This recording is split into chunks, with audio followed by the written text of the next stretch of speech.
నా వైపు తిరుగు అనడంలో కారణం ఒక్కటే, నీవు ఎక్కడ పడిపోయావో అక్కడే నిలబెడతాడు.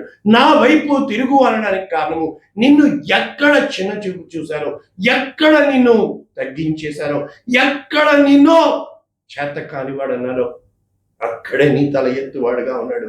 ఇక చివరిగా నా వైపు తిరుగు అనడానికి కారణము, నీకు అప్పటి వరకు ఎవరిని నీవు లక్ష్యంగా పెట్టుకున్నావో విడిచిపెట్టో వారిని అక్కడి నుంచి నువ్వు బయటరా, నేను నీ పక్షమున ఉన్నాను.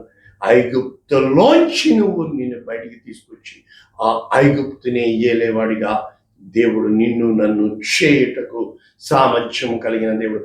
ఒక్కసారి దేవుని ముఖ కాంతిలో దేవుని యొద్దకు రావడం అంటే జీవములోనికి రావడము, దేవుని యొద్దకు రావడం అంటే వెలుగులోనికి రావడం, దేవుని యొద్దకు రావడం అంటే ప్రేమలోనికి రావడం, దేవుని యొద్దకు రావడము అంటే నువ్వు కాదు సుమా, ఆశీర్వాదంలోనికి రావడము. ఆశీర్వదించబడిన వాడా లోపలికి రమ్ము.